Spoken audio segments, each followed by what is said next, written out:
Pertanyaannya, kenapa Ustadz saya selalu berdoa tapi rasa-rasanya nggak terkabul? Kenapa saya selalu meminta tapi kok ditundanya begitu lama? Mintanya sudah bertahun-tahun tertentu, memohonnya sudah lama, tapi sampai sekarang belum terkabulkan juga.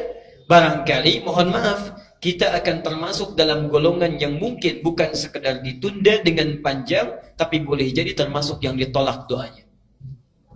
Karena prinsip doa itu seharusnya terkabul, tapi ada orang-orang tertentu yang tatkala meminta, Allah tidak akan mengabulkannya sepanjang hidupnya. Kalau dalam masih keadaan seperti itu. Siapa mereka?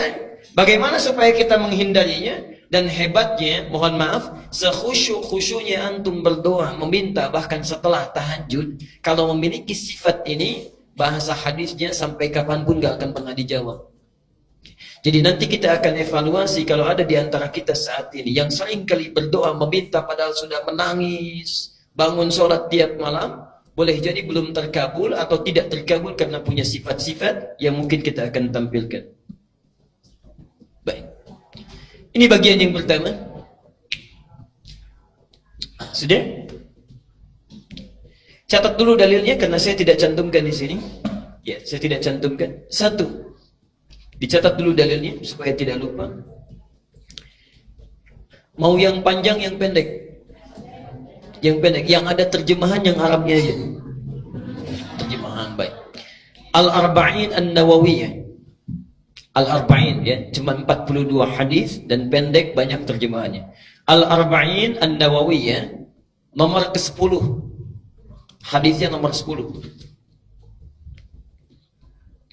Itu diambil dari hadis Muslim nomor hadis 1051. Jadi Imam An-Nawawi mengambil hadis di hadis Muslim nomor hadis 1051, ditempatkan di kitabnya Al-Arba'in posisi nomor 10. Sudah? Baik. Yang kedua, masih tadi Al-Baqarah 186.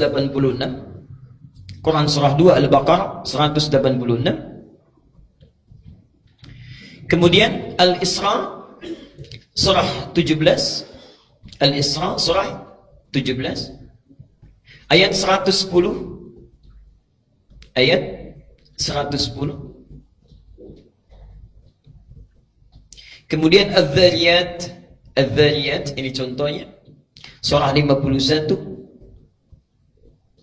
ayat 55 sampai dengan 60 terakhirnya. 55 sampai dengan 60. Sudah? Baik.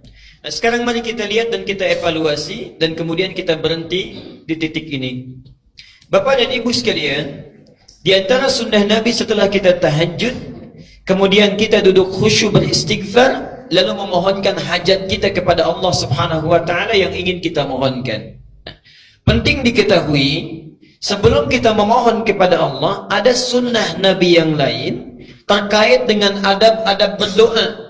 Bagaimana supaya berdoa itu mudah sampai kepada Allah, cepat diterimanya, dan langsung dikabulkannya. Baik. Bagian yang pertama, ini sunnah Nabi-nya. Hendaklah setiap orang yang berdoa mempersiapkan perangkat dirinya dengan halal dan baik. Saya ulang. Hendaknya setiap orang yang akan berdoa mempersiapkan perangkat dirinya. Perangkat diri itu berarti pakaiannya, ya. Kemudian apa yang dia kenakan, apa yang dia makan, ya, apa yang ada di sekitarnya. Jadi sebelum berdoa pastikan dulu itu halal, pastikan baik, ya. Jadi jangan sampai misalnya antum berdoa sudah menangis terseduh-seduh, disebut nama Allah Asmaul Husna, dipanjatkan di pertengahan malam, tapi pakaiannya haram, makanannya haram, yang dikenakannya haram, sajadahnya haram. Bagaimana bisa dijawab itu? Apa dalilnya? Hadis riwayat Muslim nomor hadis 1051 di Al-Arba'in nomor ke-10. Hadisnya dari Abu Hurairah. An Abi Hurairah radhiyallahu anhu qala. Hadis ini disampaikan dari Abu Hurairah, semoga Allah memberikan ridha kepadanya. Qala Rasulullah sallallahu alaihi wasallam, Rasulullah sallallahu alaihi wasallam pernah bersabda, "Innallaha thayyibun la yaqbalu illa thayyiban." Sungguh Allah itu maha baik, sifatnya baik, keadaannya baik, Karena Allah itu sifatnya baik, maka tidak akan pernah menerima apapun kecuali dari yang baik-baik. Jadi ingat, doa itu sangat suci, akan berlabuh di tempat yang suci. Allah yang maha suci tidak akan menerima doa itu yang berasal dari yang tidak suci. Jadi sebelum antum berdoa, sucikan dulu diri kita. Sucikan perangkat kita. Apa yang kita kenakan, apa yang kita gunakan. Kemudian Nabi menyampaikan, wa innallaha amaral mu'minina bima amara bihil mursalin. Dan Allah memerintahkan kepada orang-orang yang beriman dalam hal berdoa seperti perintahnya kepada para rasul yang diutus. Kenapa doa disandingkan dengan iman? Ingin menunjukkan pesan bahwa satu, hanya orang yang punya keimanan yang kuat yang mau khusyuk berdoa kepada Allah. Artinya kalau antum dalam hidup tidak pernah berdoa, ada sesuatu yang salah dalam imannya. Dan yang terakhir, perhatikan, setelah membacakan 2 ayat Quran, ada yang menarik.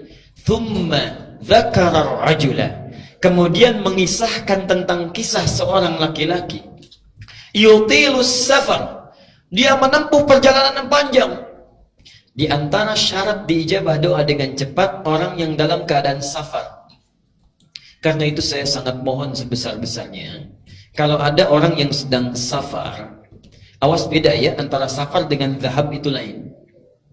Kalau zahab itu perjalanan kurang lebih di bawah 82 km itu zahab.